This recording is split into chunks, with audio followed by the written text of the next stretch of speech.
어제로 2월 인원이 공지돼서 정시 최종 인원은 성균관대에 발표되었습니다. 그리고 29일인 내일 오전 10시부터 1월 2일 월요일 오후 5시까지 닷새간 원서가 접수되니까 성균관대 원서 접수 꼭 하시고요.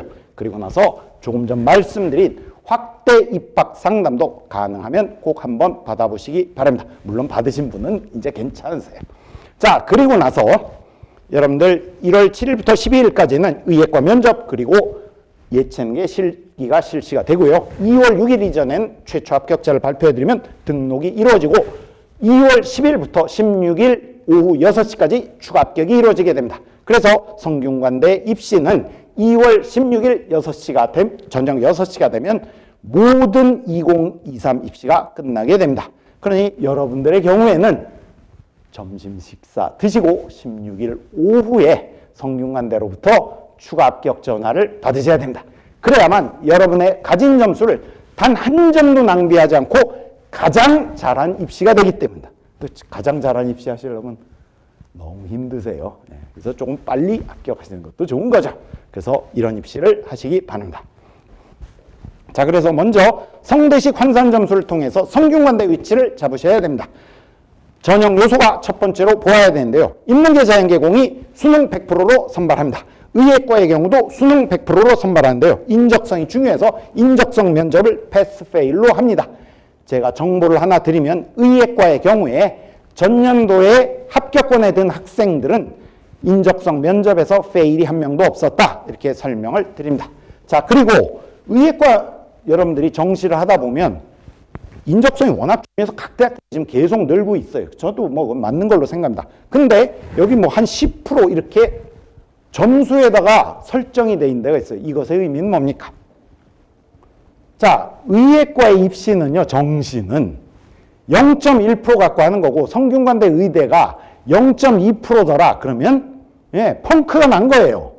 그런데 10%를 사용해요. 그러니까 합격, 불합격은요 0.01%로 결판이 났는데 10%를 쓴다는 건 뭐예요? 1000배예요. 그럼 그건 무슨 의미입니까? 제가 보기엔 사용 못합니다. 1000배를 어떻게 사용합니까? 합불에 영향력이. 그런데 언젠가 가끔 사용이 될 때도 있을지 몰라요. 그것의 의미는 내가 수능이 1등이라도 떨어진다. 그리고 수능이 굉장히 낮은 성적이어도 인적성 면접을 통해서 뒤집어질 수 있다. 면접을 통해서 뒤집어진다. 이렇게 생각을 하시면 됩니다. 그래서 이것은 불안정성이 발생해 있다라고 생각을 하셔야 됩니다. 자, 미술 디자인학의 경우에는 수능과 실기를 6대4로 해서 반영합니다. 스포츠과학은 8대2로 해서 반영을 합니다. 그리고 국어, 수학의 경우는 표준 점수 사용한다 그랬으니까 그대로 읽어 들으시면 되고요. 탐구는 사탐, 과탐 모두 100분위를 사용한다 그랬으니까 읽어 들으신 뒤에 그것을 직접 사용하는 것이 아니고 바로 변환 표준 점수표를 이용해서 여러분들이 100분위를 읽어 들어서 이렇게 갖고 와서 자기 점수를 사탐과 과탐에서 읽어 들으시면 됩니다. 이것이 바로 인문계 예체능이고요. 그 다음에 자연계의 경우에는 과탐만 해야 되니까 과탐 변환 표준 점수를 읽어 들으시면 됩니다. 다 반영 비율도 중요한데요. 반영 비율의 경우에는 인문계는 국수탐을 35대 35대 30으로 해서 반영을 합니다. 여기 지금 보시면 수학 탐구에 선택 과목이 어떤 거라도 된다고 했으니까 기본적으로 이과에서 문과로의 교차 지원이 허락되어 있다라고 생각하시면 됩니다. 자연계의 경우는 국수탐이 30대 35대 35입니다. 그리고 수학의 경우에는 미적분 기하, 탐구의 경우는 과탐만 된다 했으니 기본적으로 여기는 문과에서 이과로 넘어올 수가 없다 이렇게 생각하시면 됩니다. 그리고 미술 디자인학의 경우는 국탐이 5대5입니다. 그리고 스포츠과학의 경우에는 국수탐이 4대4대2입니다. 그리고 탐구 과목의 경우에는 사탐, 과탐 모두 좋습니다. 스포츠과학 조금 이상하죠. 운동화내 뽑는 줄 알았더니요.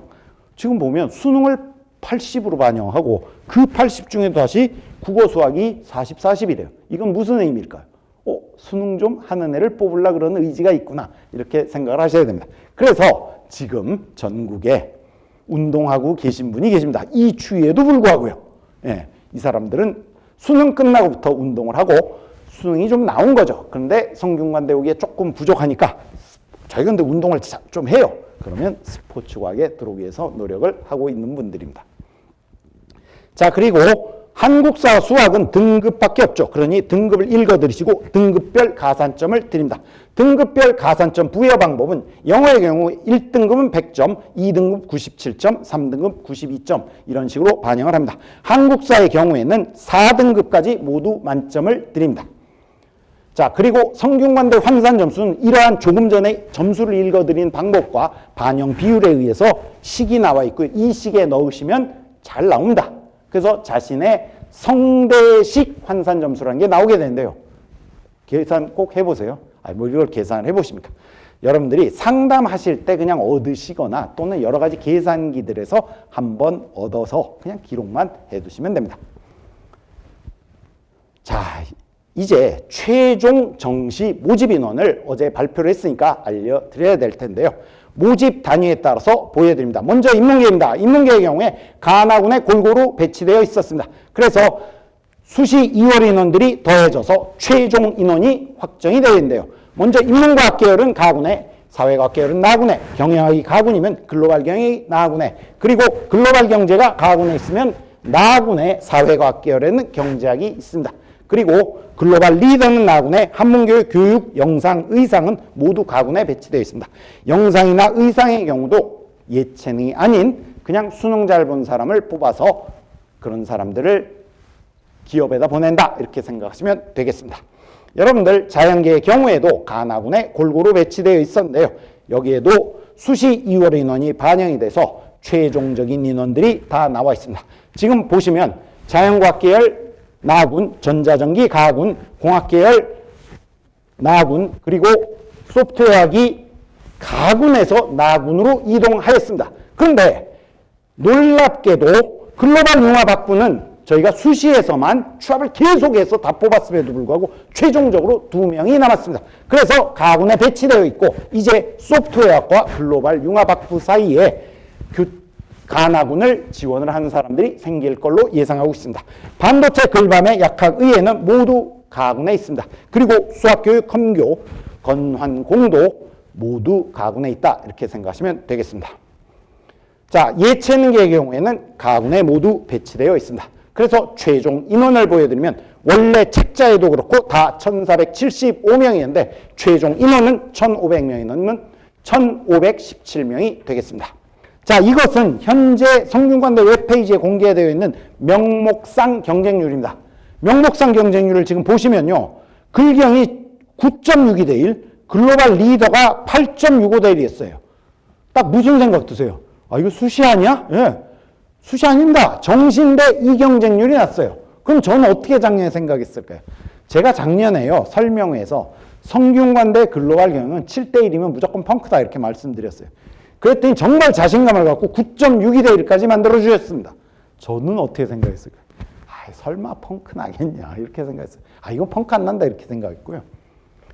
글로벌 리더의 8.65 대 1은 역대급이에요 이게. 그래서 저는 아유 저긴 성적 좋겠구나 했어요. 근데 아까 보여드렸던 결과는 뭐였죠? 결과는요. 펑크, 약한 펑크. 그러니까 여러분들이 명목상 경쟁을 갖고 성균관대는 하시면 안 된다. 그래서 이제 펑크 구조를 좀 읽어 두셔야 돼요. 그래서 보시면은 최초 경쟁률. 예, 최초 경쟁률 어땠어요? 9.62 대 1. 예, 좋습니다. 근데 이건 중요한 게 아니라 그랬죠. 허수도 많고 그래서. 그래서 찐은 우리 학생들이 이렇게 PT 만들어주면서 하는 겁니다. 예, 근데 제가 그거 거부하면은 PT 안 만들어줄까봐 저도 시킨 대로 다 씁니다. 자, 그래서 요건 조금 전에 전혀 안 된 허수 3분의 1쯤 되는 데를 빼고 나도 6.03 대 1이면요. 정시로서는 굉장히 좋은 거죠. 그런데 1차 추합을 했더니 이렇게, 3차 추합을 했더니 이렇게 바뀌더니 드디어 최종에서는 이렇게 바뀌었어요. 1.37 대 1 어떻습니까? 뒤에 30점까지도 다 넣은 숫자가 저밖에 안 됐어요. 그래서 이 경쟁률은 지금 보시면은 어때요? 펑크 날 수밖에 없는 구조 맞죠?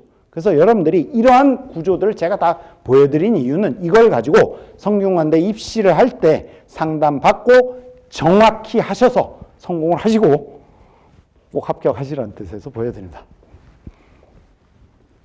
자, 그래서 성대, 또 찐 경쟁률 안 돼. 이거는 아까 그 뭐 30점씩 된 사람들 다 뺀 경쟁률의 법칙이에요. 허수 지원자가 인문계 특성학과면 3명 중에 1명이다.